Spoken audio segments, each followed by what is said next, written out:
弟兄姊妹平安，今天是2022年的1月29号。今天的经文是诗篇71篇第1节到第6节，历代志下卷36章11到21节，约翰福音第1章41到51节。今天要跟大家分享的主题是毫无虚假。我们时常说一个人的一生功过，要到了最后所谓的盖棺论定，最后会被历史，会被其他后代的人所批评、所论断。昨天我们也提到了犹大王约西亚王，他服侍上帝一生非常的不简单，因为呢他力抗历史当中他的列祖的作为以及错误的宗教行为。在他的执政之下，他不但修建了上帝的圣殿，又拆除了他的先祖耶罗波安所筑的祭坛、丘坛。他堪称是一位敬神又爱人的君王。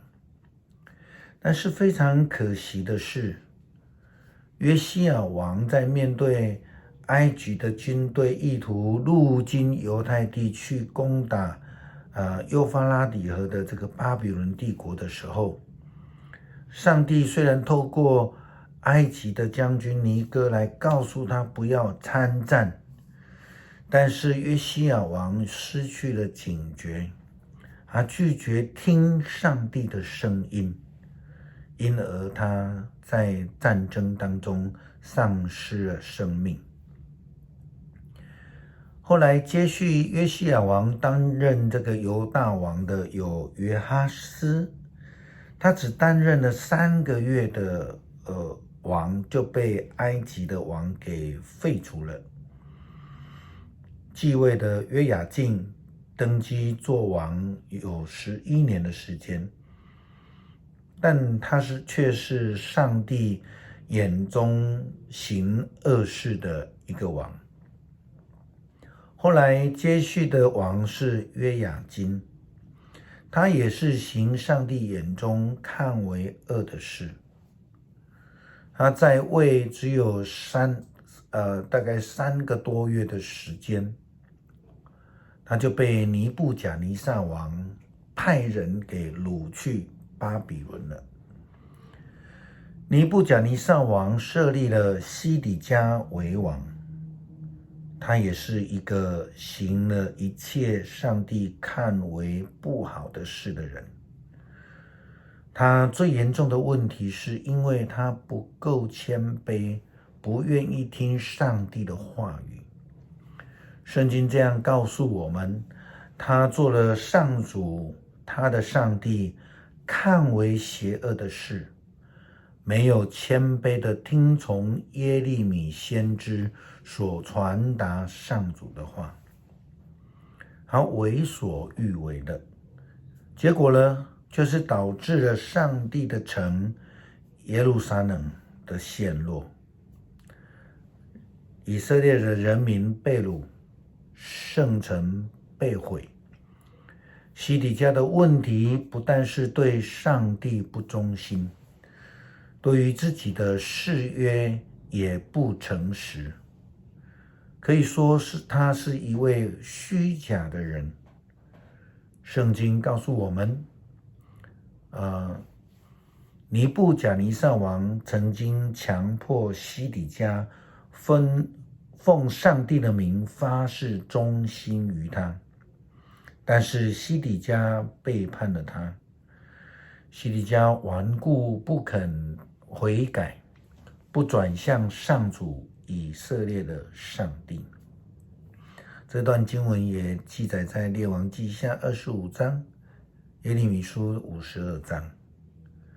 我们看到，因为西底家王的虚妄，也导致了他所领导的国家官员、祭司、人民也对上帝的不忠实。圣经这样告诉我们，除此之外，犹大的领袖们、祭司和人民仿效他们的周围的民族去拜偶像，犯了大罪，污秽了上主分别为圣的圣殿。上主他们的祖先的上帝不断地派遣先知警告他的子民，因为他仍珍惜他的子民和圣殿，他们却讥笑上帝的使者，不理会上帝的话，嘲笑他的先知。到最后，上主对他的子民大发烈怒，以致他们无法逃脱。虚妄的人的下场就是会失去了上帝的保守。后来犹大国就被巴比伦给灭了。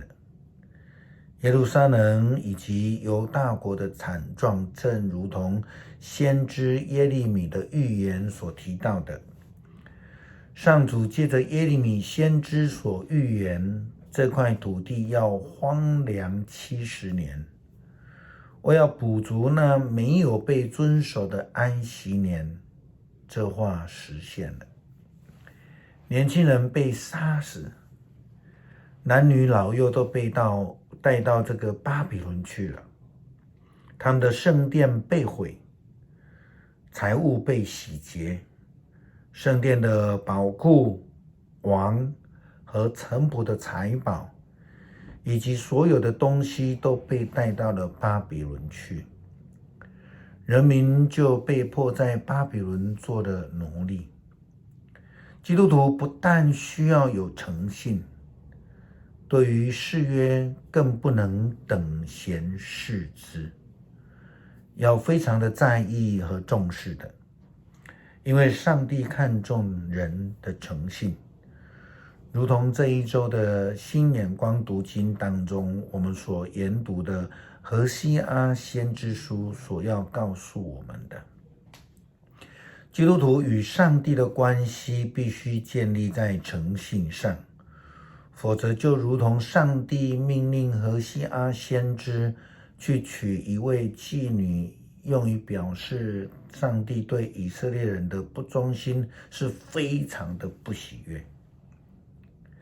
也如同多数的犹大国国王一样，他们好像一逮到机会就去拜偶像，就去离开上帝的真道。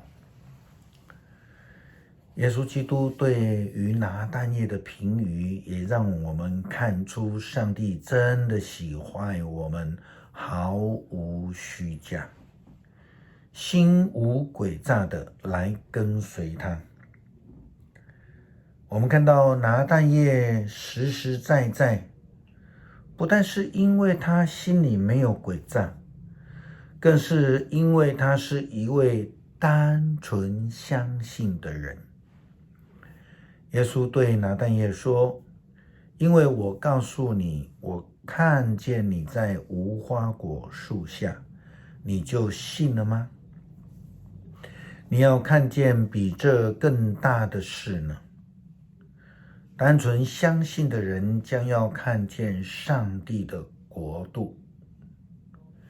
耶稣基督又说，我郑重地告诉你们，你们要看见天敞开，看见上帝的天使在人子的身上上下往来。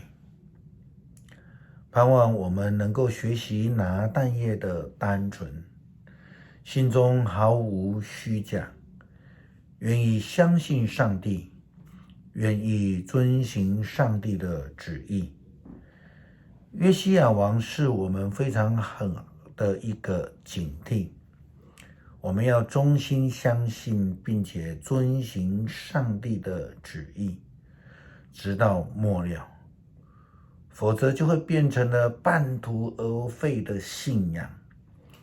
耶稣基督曾经告诉我们，手扶着犁向后看的人不配进神国。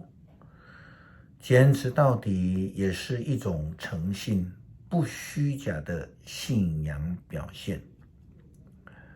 我们一起来读诗篇71篇第1到第6节。上主啊，我向你寻求庇护，求你使我永不失败。你是公义的，求你帮助我，搭救我。求你垂听我的祈求，拯救我。求你做我稳妥的避难所，做保护我的巩固堡垒。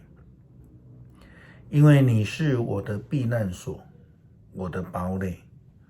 我的上帝啊，求救我脱离作恶的人，使我摆脱凶恶邪恶者的势力。至高的上主啊，你是我的希望。我从年幼的时候就信赖你，我一生都倚靠你。我一出母胎，你就保护我。我要始终颂赞你。